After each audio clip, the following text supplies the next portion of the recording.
Assalamualaikum warahmatullahi wabarakatuh. Selamat datang di kanal YouTube aku.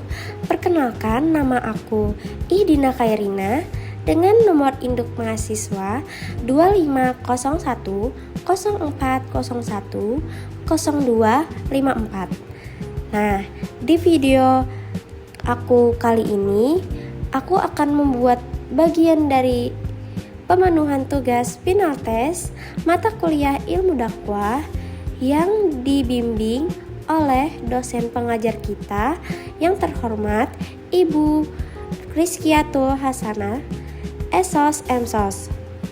Pada kesempatan kali ini, aku akan mengajak teman-teman sekalian untuk menyelami sebuah topik yang sangat fundamental bagi kita nih, yaitu mind mapping ilmu dakwah. Nah, kita tidak hanya akan membahas dakwah sebagai aktivitas ceramah semata, melainkan melihat dakwah sebagai sebuah konstruksi ilmu yang memiliki landasan filosofis yang kokoh, mulai dari aspek ontologi, epistemologi, hingga aksiologinya. Nah, mengapa sih materi ini penting? Di tengah kompleksitas masyarakat modern dan pesatnya perkembangan teknologi digital, seorang penggerak dakwah dituntut untuk memiliki pandangan yang sistematis dan berbasis ilmu. Kita akan membedah nih landasan filosofis ilmu dakwah, relasi dakwah dengan ilmu sains lainnya, paradigma dan sistem dakwah, hingga strategi menghadapi problematika dakwah masa kini. Aku harap penjelasan ini dapat memberikan wawasan baru dan menjadi referensi yang bermanfaat bagi kita semua. Mari kita mulai pembahasannya. Selamat menyimak. Yang pertama, aku akan membahas materi tentang landasan ontologi, epistemologi, dan aksiologi. Nah, yang pertama, ontologi. Berdasarkan pemikiran Muhammad Ali Aziz, secara ontologis, dakwah adalah realitas ilmu yang berupaya untuk mewujudkan masyarakat Islam yang ideal. Ruang lingkupnya mencakup hakikat manusia, hubungan dengan Tuhan, serta tujuan hidup yang selaras dengan nilai Islam. Yang kedua, landasan epistemologi.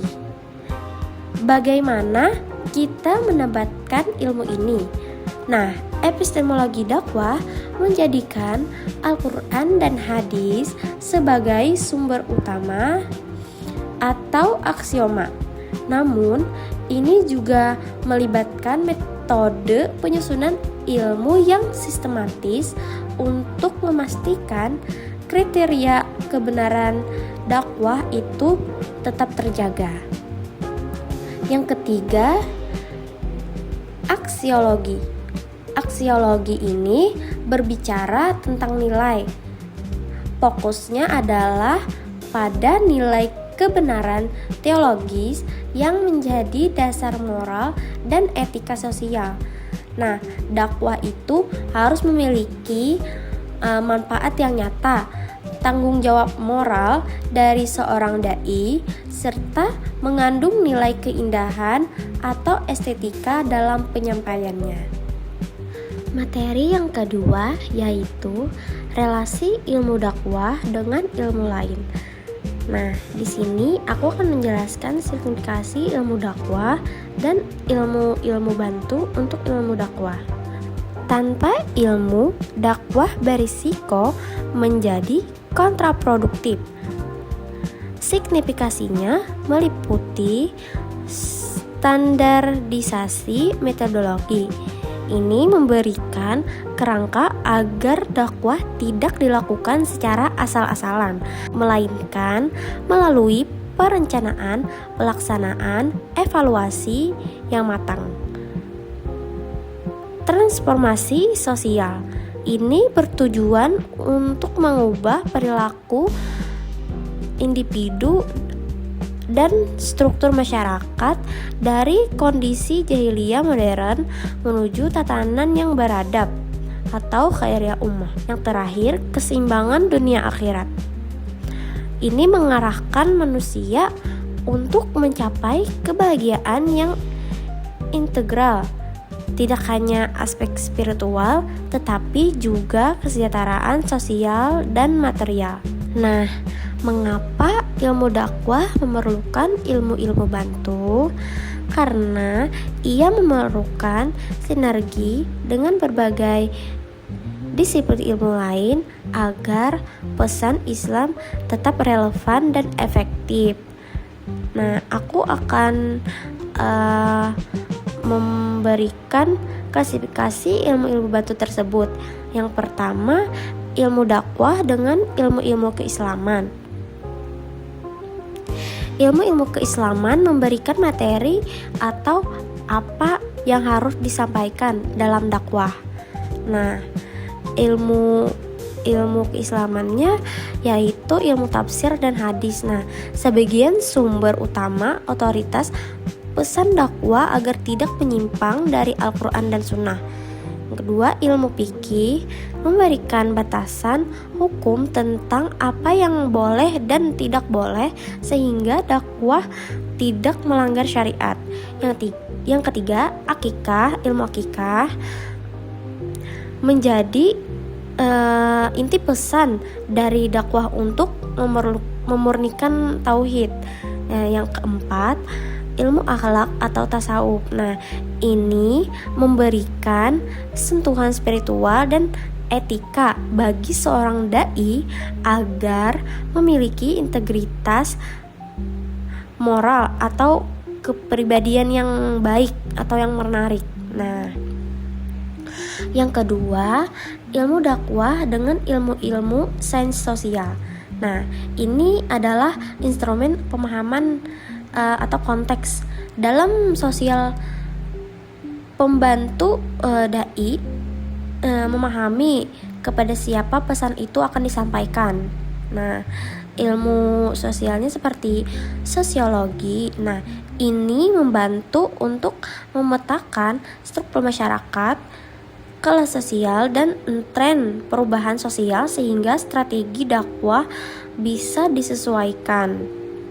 Seperti misalnya dakwah untuk masyarakat perkotaan dan pedesaan.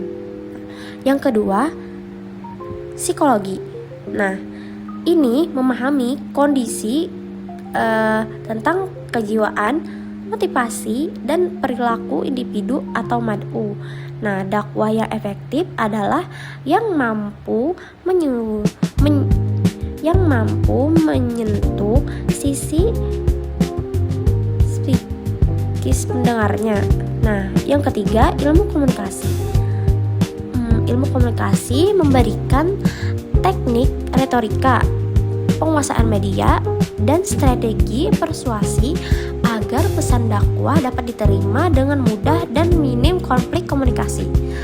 Yang keempat yaitu antropologi. Nah, antropologi ini memahami budaya dan adat istiadat setempat agar dakwah bisa masuk melalui pendekatan budaya tanpa harus konfrontatif. Yang ketiga, ilmu dakwah dengan ilmu metodologi sains. Nah, ilmu ini adalah alat untuk analisis dan validasi sistemik. Ilmu ini memastikan dakwah dilakukan secara profesional dan berbasis data. Nah, ilmunya seperti logika atau mantik. Nah, ilmu ini membantu dai menyusun argumen yang rasional, sistematis, dan mampu menjawab keraguan intelektual secara koheren. Yang kedua, statistik atau riset operasional. Nah, ini digunakan untuk memetakan masalah umat secara kuantitatif. Misalnya, melakukan survei kebutuhan dakwah di suatu daerah sebelum terjun ke lapangan. Yang ketiga, manajemen. Nah, ini penting dalam perorganisasian dakwah. Dakwah yang terkelola dengan baik akan lebih berkelanjutan daripada yang bersifat insidental. Nah, yang keempat, metodologi penelitian. Nah, ini memungkinkan pengembangan ilmu dakwah itu sendiri melalui penemuan-penemuan teori baru dan hasil observasi di lapangan. Materi yang ketiga yaitu paradigma ilmu dakwah. Paradigma ilmu dakwah merupakan kerangka teori atau pandangan mendasar yang digunakan untuk memahami realitas dakwah serta metode dan tujuan dakwah yang akan dicapai. Nah, jenis-jenis paradigmanya, yang pertama, paradigma Islam yang berlandaskan ajaran Al-Quran dan Hadis. Paradigma Barat yang berlandaskan pada nilai-nilai dan prinsip-prinsip Barat. Yang ketiga, paradigma sosiologi yang berdasarkan pada teori-teori sosiologi. Di sini aku akan menjelaskan apa sih itu teori sistem dakwah. Nah, teori sistem dalam ilmu dakwah adalah pendekatan yang melihat dakwah pada suatu sistem yang terdiri dari komponen-komponen yang saling terkait dan berinteraksi. Teori ini membantu kita memahami bagaimana komponen-komponen dakwah seperti tujuan, sasaran, metode, dan evaluasi berinteraksi dan memengaruhi satu sama lain untuk mencapai tujuan dakwah. Nah, komponen sistem dakwah yang pertama, tujuan dakwah. Nah, apakah tujuan dakwah ini berhasil ingin mencapai memulai sebuah proses? Yang kedua, sasaran dakwah adalah kelompok atau individu yang akan menjadi target dakwah. Yang ketiga, metode dakwah. Nah, ini adalah cara-cara yang digunakan untuk mencapai tujuan dakwah. Yang keempat, yaitu evaluasi dakwah. Nah, ini adalah proses menilai keberhasilan atau kegagalan dalam dakwah. Yang kedua, bagaimana teori proses ilmu dakwah.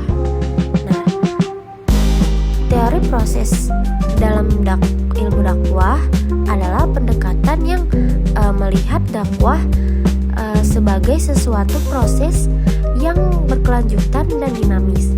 Teori ini membantu kita memahami bagaimana proses dakwah itu berlangsung, mulai dari perencanaan, pelaksanaan, hingga evaluasi, dan bagaimana proses ini dapat ditingkatkan dan disempurnakan. Tahapan-tahapan proses dakwah. Yang pertama, perencanaan. Nah, dalam tahapan ini kita melibatkan identifikasi tujuan, sasaran, dan metode dakwah. Yang kedua, pelaksanaan. Nah, tahapan ini kita juga melibatkan implementasi metode dakwah yang telah direncanakan. Yang ketiga, evaluasi. Pada tahapan ini melibatkan penilaian keberhasilan atau kegagalan dalam dakwah. Yang keempat, pengembangan. Tahapan ini melibatkan peningkatan dan penyempurnaan proses dakwah berdasarkan hasil evaluasi. Jadi, paradigma ilmu dakwah merupakan kerangka konseptual yang penting dalam memahami hakikat, tujuan, dan proses dakwah. Paradigma sistem memberikan perspektif bahwa dakwah adalah sebuah kesatuan sistemik yang terdiri dari berbagai subsistem seperti dai, mat'u, materi, metode, media, dan efek dakwah yang saling berinteraksi secara integral. Teori sistem membantu merancang strategi dakwah yang terpadu dan efektif dalam menghadapi tantangan sosial kontemporer. Selain itu, teori proses dalam ilmu dakwah menguraikan tahapan dan dinamika pelaksanaan dakwah dengan penekanan pada metode yang bijaksana, nasihat yang baik, dan debat yang santun sesuai tuntunan Al-Quran. Materi yang keempat yaitu macam, model, pendekatan, media, dan metode dalam dakwah. Yang pertama, macam-macam dakwah. 1. Dakwah bil qalam. Dakwah ini melalui tulisan seperti buku, artikel, jurnal, blog, e-book, caption edukatif. Nah, yang kedua, dakwah bil hal. Dakwah ini melalui keteladanan dan aksi nyata seperti kegiatan sosial, pemberdayaan, dan akhlak sehari-hari. Yang ketiga, dakwah bi'at takbir. Dakwah ini melalui pengelolaan lembaga atau organisasi seperti perencanaan, pelaksanaan, evaluasi kegiatan dakwah. Yang keempat, dakwah bil hikmah. Nah, dakwah ini dakwah dengan kebijaksanaan, argumentasi ilmiah, dan pendekatan lembut sesuai kondisi mad'u. Yang terakhir, dakwah bil lisan. Nah, cara penyampaian dakwah bil lisan ini memulai ucapan seperti ceramah, khutbah, dialog, podcast, dan siaran digital. Yang kedua, model dakwah. 1. Model dakwah tradisional. Nah, model dakwah tradisional ini memanfaatkan metode ceramah langsung yang pengajarannya klasik di pesantren atau di majelis taklim. Yang kedua, model dakwah yang modern. Nah, model ini hadir sebagai respon dari perkembangan teknologi dan perubahan perilaku masyarakat. Yang ketiga, model dakwah partisipatif. Model ini melibatkan masyarakat secara aktif dalam perencanaan, pelaksanaan, dan evaluasi kegiatan dakwah. Yang keempat, model dakwah kultural. Nah, model dakwah ini yaitu menggabungkan nilai agama dengan nilai budaya lokal tanpa menghilangkan prinsip syariat. Yang kelima, model dakwah transformatif. Nah, model ini tidak hanya mengajarkan ilmu agama, tetapi juga berfokus pada perubahan sosial. Yang keenam, model dakwah digital. Nah, model ini merupakan model yang paling berkembang pada saat ini. Yang ketujuh, model dakwah humanis.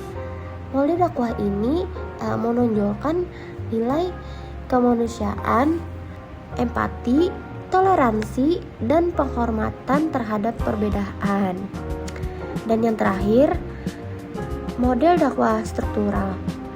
Model struktural ini dilakukan melalui institusi formal seperti pemerintahan, kampus, organisasi Islam, sekolah, pesantren, dan lembaga sosial. Materi yang ketiga yaitu konsep pendekatan dakwah. Nah, yang pertama, Pendekatan secara psikologis. Pendekatan ini berfokus pada aspek kejiwaan madu seperti perilaku, emosi, motivasi, dan cara berpikir. Yang kedua, yaitu pendekatan sosiologis. Nah, pendekatan ini memandang dakwah sebagai bagian dari interaksi sosial dalam masyarakat. Yang ketiga, pendekatan kultural. Pendekatan ini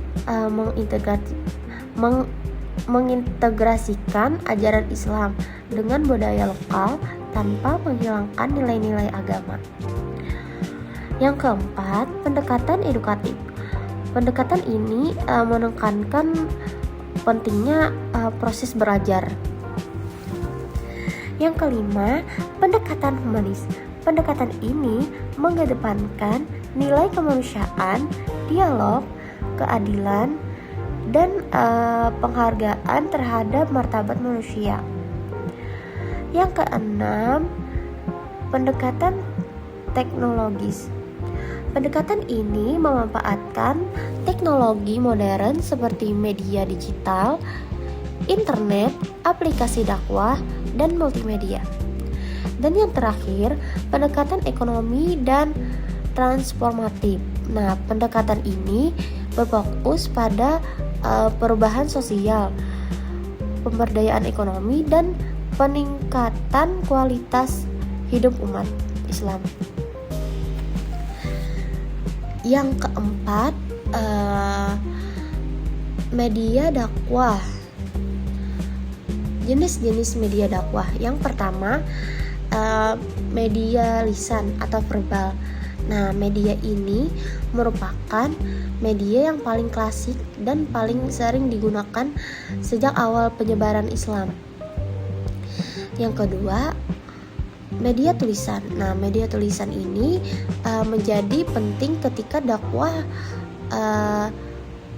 yang tidak selalu dilakukan secara lisan. Yang ketiga, media visual. Media ini adalah media dakwah yang menggunakan gambar, ilustrasi, infografik, poster, spanduk, dan slide presentasi. Yang keempat, media audio. Media audio ini meliputi rekaman ceramah, radio dakwah, podcast, tilawah Al-Quran, atau nasyid. Yang kelima, media audiovisual. Media ini memadukan antara suara dan gambar seperti televisi, film Islami, video YouTube, animasi dakwah, hingga konten TikTok dan Reels Instagram. Yang keenam, media digital dan online. Media ini adalah media yang memanfaatkan internet seperti YouTube dakwah atau TikTok dakwah. Yang terakhir, media dakwah bilhal.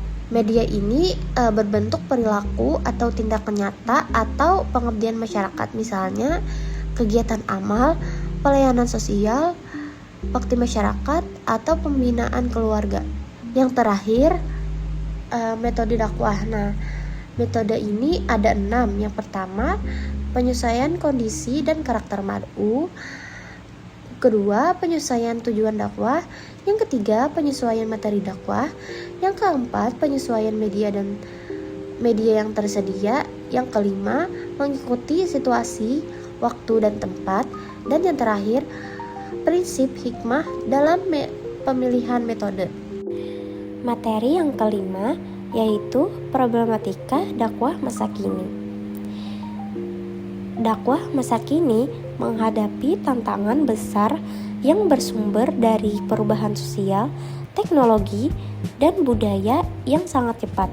Perkembangan globalisasi membawa masuk nilai-nilai serta budaya asing yang menyebar tanpa batas melalui media digital, hiburan, dan gaya hidup modern.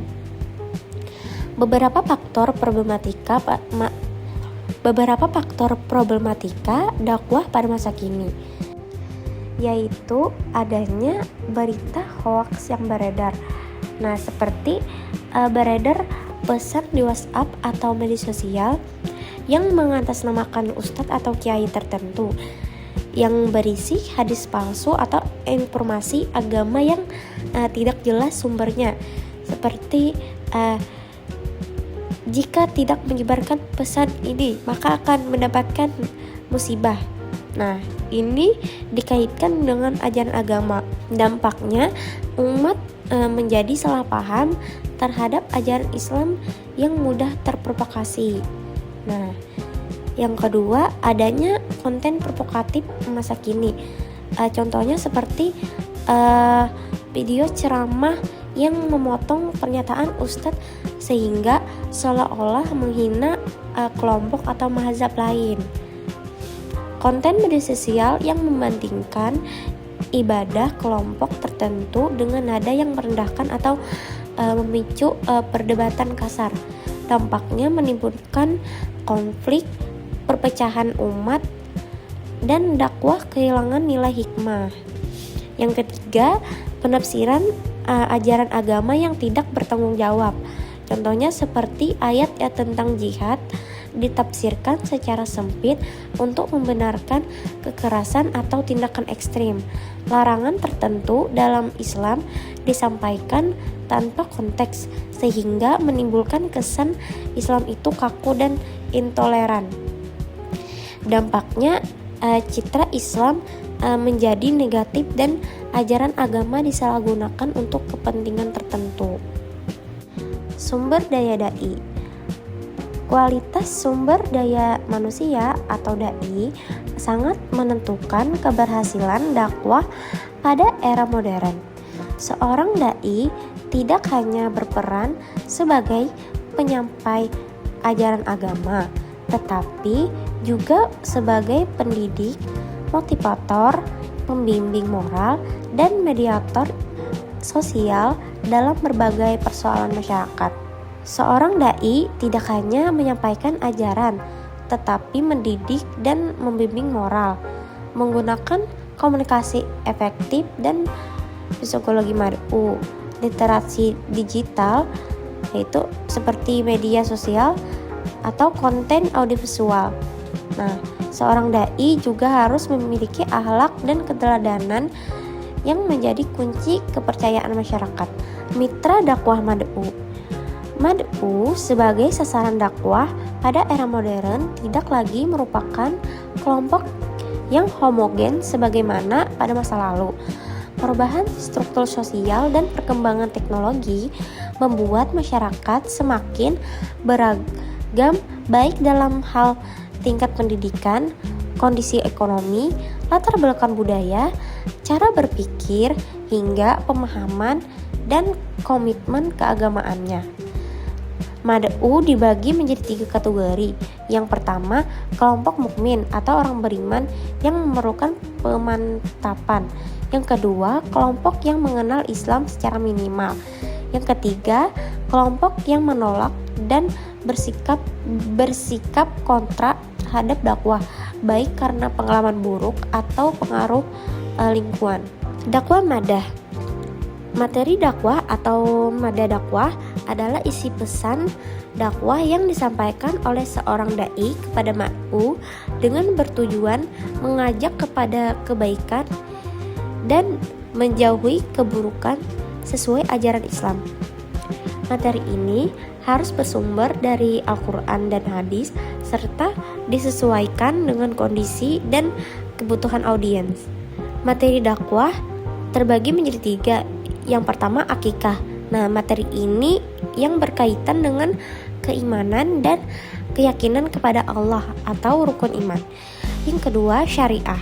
Materi ini berkaitan dengan aturan dan hukum Islam, baik ibadah maupun muamalah. Dan yang ketiga, materi akhlak. Materi ini berkaitan dengan sikap, perilaku, dan budi pekerti manusia. Materi yang keenam yaitu faktor hidayah dalam dakwah. Nah, sebelum itu aku akan menjelaskan apa sih itu hidayah. Hidayah Secara istilah dapat dipahami sebagai petunjuk Allah Subhanahu wa taala yang diberikan kepada manusia sehingga ia mampu mengenal kebenaran, menerima ajaran Islam serta mengamalkan dalam kehidupan sehari-hari. Hidayah juga dapat dipahami sebagai sebuah proses yang berlangsung secara bertahap dalam kehidupan manusia. Tidak semua orang menerima hidayah pada waktu yang sama atau memulai jalan yang serupa. Hidayah memiliki beberapa macam yang saling berkaitan satu sama lain. Salah satunya yaitu hidayah fitrah. Nah, hidayah ini potensinya dasar yang Allah Subhanahu wa taala tanamkan dalam diri setiap manusia sejak lahir. Hidayah fitrah ini membuat manusia memiliki kecenderungan untuk mengenal Tuhan dan mencintai kebaikan. Namun, hidayah ini dapat tertutupi oleh pengaruh lingkungan, budaya, serta pendidikan yang kurang tepat. Oleh karena itu, dakwah memiliki peran penting dalam pembangkitan kembali fitrah manusia yang telah tertutup tersebut. Yang kedua yaitu hidayah akal. Nah, hidayah ini memungkinkan manusia untuk berpikir, menganalisis, dan mengambil pelajaran dari berbagai peristiwa kehidupan. Dengan akal, manusia dapat membedakan antara yang baik dan yang buruk. Akan tetapi, akal memiliki keterbatasan dan dapat menghasilkan kesimpulan yang keliru apabila tidak dibimbing oleh wahyu. Oleh sebab itu, hidayah akal akan terus berjalan seiring dengan hidayah wahyu agar manusia tidak tersesat dalam memahami kebenaran. Yang ketiga, hidayah wahyu. Nah, hidayah ini merupakan petunjuk Allah Subhanahu wa taala yang disampaikan melalui para nabi dan rasul dalam bentuk kitab suci dan ajaran agama. Al-Quran sebagai sumber utama hidayah wahyu berfungsi sebagai pedoman hidup yang mengatur berbagai aspek kehidupan manusia, baik dalam hubungan dengan Allah maupun dengan sesama manusia. Hidayah wahyu ini bersifat universal, namun tidak manusia mampu menerima dan mengamalkannya dengan baik. Dan yang terakhir, hidayah taufik. Hidayah ini merupakan hidayah yang tertinggi yang hanya diberikan oleh Allah kepada hamba yang dikehendakinya. Hidayah ini membuat seseorang tidak hanya mengetahui dan menerima kebenaran, tetapi juga mampu mengamalkan secara konsisten dalam kehidupan sehari-hari. Dalam konteks dakwah, seorang dai tidak memiliki kuasa untuk memberikan hidayah taufik. Tugas dai hanyalah menyampaikan ajaran Islam dengan cara yang baik dan bijaksana, sedangkan hasil akhirnya sepenuhnya diserahkan kepada Allah Subhanahu wa taala. Hidayah dalam berbagai kasus konversi agama.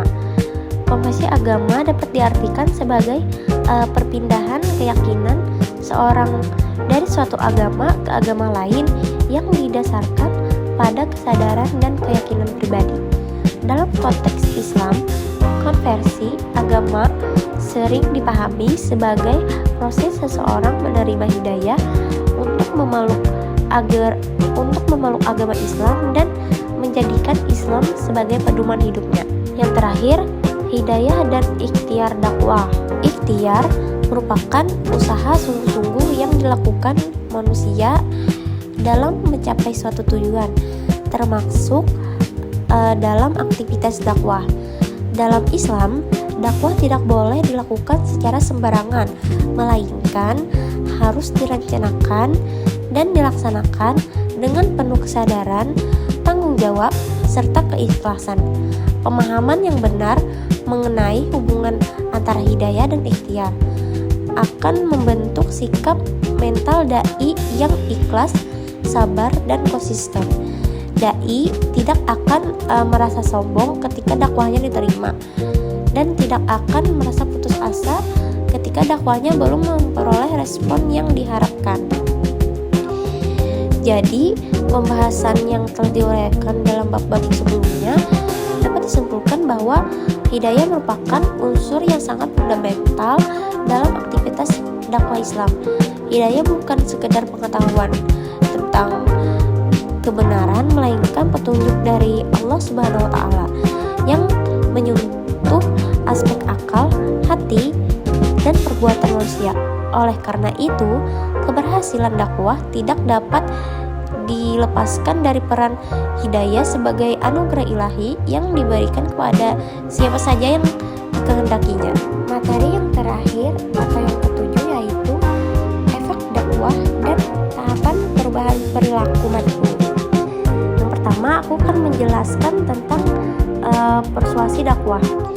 Secara istilah, persuasi mengarah pada suatu kondisi daya tarik yang terjadi saat berlangsungnya interaksi, yang tidak hanya terbatas pada interaksi individu, namun dalam pergaulan yang lebih luas. Sementara itu, Craig mengartikan persuasi sebagai kesiapan untuk menerima pengaruh sosial tanpa mempertimbangkan komunikatornya, topik, isi, media, dan situasi komunikasi. Pengertian tersebut membawa makna pengaruh sosial dan pengertian yang luas. Secara istilah, persuasi merupakan proses memengaruhi sikap, pandangan, atau perilaku seseorang dalam membentuk kegiatan membujuk, mengajak, dan sebagainya sehingga ia melakukan dengan kesadaran sendiri. Pesan persuasif dimaksud untuk mengubah pendapat, sikap, kepercayaan, perilaku individu maupun organisasi atau peneguhannya. Untuk mengubah perilaku perlu mencermati dan memahami sikap, karena sikap dan perilaku saling berkaitan. Dalam artian sikap sebagai faktor prediksi untuk lahirnya perilaku. Sikap yang positif akan melahirkan perilaku yang sejalan dengan pesan-pesan yang ingin disampaikan. Yang kedua, tahapan-tahapan perubahan perilaku. Efek atau pengaruh adalah perbedaan antara apa yang akan dipikirkan, dirasakan, dan dilakukan oleh penerima sebelum atau sesudah menerima pesan dakwah. Dengan bahasa lain, efek merupakan perubahan atau penguatan keyakinan pada pengetahuan, sikap, dan tindakan seseorang sebagai akibat penerimaan pesan. Menurut kadarnya, efek komunikasi terdiri dari 3 jenis, yakni efek kognitif, efek afektif, dan efek behavioral. Yang pertama, efek kognitif. Efek kognitif yaitu terjadi jika ada perubahan pada apa yang ingin diketahui, dipahami, dan dipersepsi oleh khalayak. Efek ini berkaitan dengan transmisi pengetahuan, keterampilan, kepercayaan, atau informasi. Yang kedua, efek afektif. Nah, efek ini timbul jika ada perubahan pada apa yang ingin dirasakan, disenangi, atau dibenci khalayak, yang meliputi segala yang berkaitan dengan emosi, sikap, serta nilai. Yang ketiga, efek behavioral. Efek ini merujuk pada perilaku yang nyata yang dapat diamati, yang meliputi pola-pola tindakan, kegiatan, atau kebiasaan tindakan berperilaku. Yang terakhir, evaluasi dakwah. Evaluasi dakwah merupakan instrumen manajerial untuk mengamati, menilai, dan menjamin keberhasilan pelaksanaan dakwah, memulai pemahaman mendalam antara dai dan mad'u. Evaluasi dakwah melainkan alat kendali mutu untuk meminimalisir penyimpangan dan memastikan setiap elemen organisasi dakwah bergerak secara efektif menuju target yang ditetapkan. Mungkin itu saja yang dapat aku sampaikan. Semoga mind mapping ini memberikan manfaat dan menjadi gambaran yang utuh mengenai materi yang dibahas. Terima kasih yang telah memperhatikan. Demikian, wassalamualaikum warahmatullahi wabarakatuh.